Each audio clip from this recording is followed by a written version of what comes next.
प्रिय दर्शकों नमस्कार, जय श्री राम। आप सभी का हार्दिक अभिनंदन है। दर्शकों, मैं आज बात करूंगा उन 12 राशियों के वार्षिक राशिफल के इस क्रम में कि आपकी राशि यदि मिथुन है तो आपके लिए साल 2026 कैसा रहने वाला है। दर्शकों, जिनकी राशि मिथुन है, स्वामी आपकी राशि के बुध होते हैं और यह काल पुरुष में देखा जाए तो यह तीसरा यानी कि पराक्रम के स्थान का यह स्वामित्व करती राशि है। और इस राशि का जो प्रभाव है वह प्रायः दो जो सेतु हैं उनके मध्य का जो स्थान होता है वह स्थान से प्राप्त है, अर्थात दो सेतु को जोड़ने का कार्य मिथुन राशि करता है। मिथुन राशि की एक अपनी जो है प्रतिभा होती है कि ऐसे जो लोग होते हैं उनको पूर्वा और पर दोनों का बड़ा अच्छा ज्ञान होता है।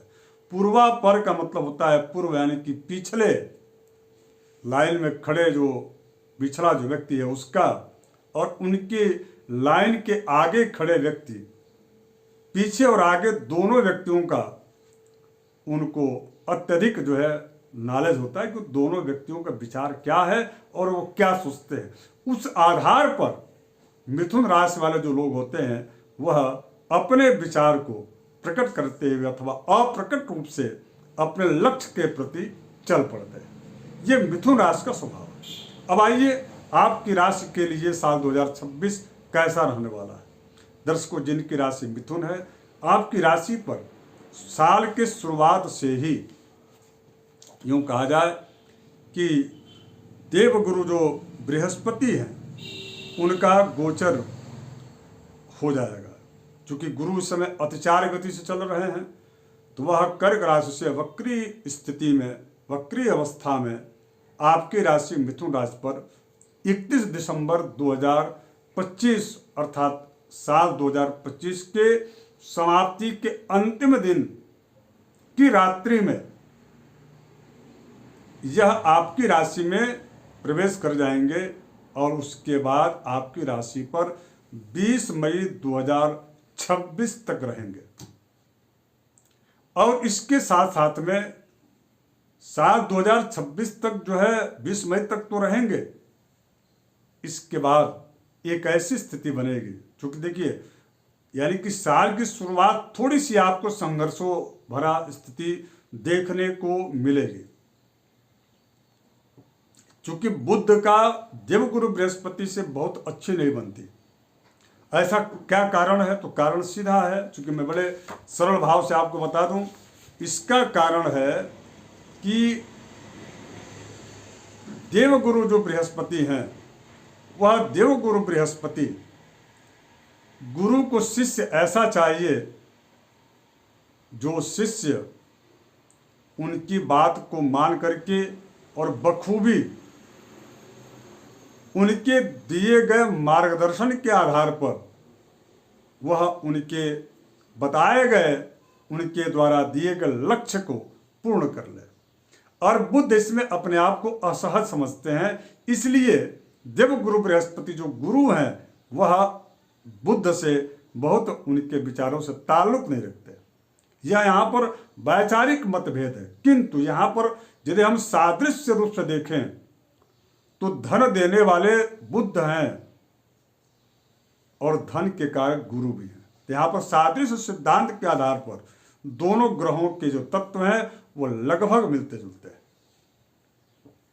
इसलिए आप ये मान के चलें कि अगर यदि आप श्रम करेंगे, आप एक लक्ष्य को बना करके यदि आप आगे निरंतर बढ़ते रहेंगे तो निश्चित रूप से आपको यह साल 2026 बहुत कुछ दे करके जाएगा। और एक ऐसा समय आएगा जो कि आपके लिए अत्यधिक अनुकूलताप्रद स्थिति उत्पन्न करेगा। वो समय रहेगा 20 मई 2026 से लेकर के 15 अक्टूबर 2026 के बीच वाला, क्योंकि उस समय उच्च के देवगुरु बृहस्पति रहेंगे और वह अपनी उच्च की राशि पर, क्योंकि सबसे अत्यधिक जो है कारक जो उनका जो भाव होता है वह दूसरा यानी कि धन भाव होता है। कुटुंब का भाव होता है, परिवार का भाव होता है, वाणी का भाव होता है, और ऐसे लोगों को उसके द्वारा अर्जित जो धन है उसको संयोजित करने का स्थान होता है, संचित करने का स्थान होता है। तो 15 अक्टूबर तक का जो समय होगा, 20 मई 2026 से यह आपके लिए अत्यंत जो है कई प्रकार के अवसरों को देने वाला होगा। और आपके अपने जो लोग होंगे, कुटुंबीजन होंगे, आपके ऑफिस के जो लोग होंगे, आपके मित्र वर्ग जो होंगे, उनके द्वारा भी आपको सापेक्ष अर्थात आपकी अन्य अपेक्षा के अनुरूप आपको उनका साथ और सहयोग मिलते हुए दिखेगा। ये आपके लिए अत्यंत, मैं कह सकता हूं कि साल में अत्यधिक जो है शुभ स्थिति उत्पन्न करने वाला रहेगा।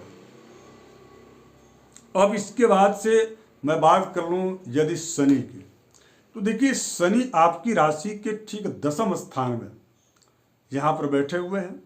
तो ये शनि आपको इस बात का निर्देश दे रहे हैं अथवा आपको इंगित कर रहे हैं, इशारा कर रहे हैं कि आप इस साल 2026 में कम बोलिए, ज़्यादा कीजिए और अपनी गोपनीयता को अत्यधिक जो है भंग करने की आवश्यकता आपको नहीं है।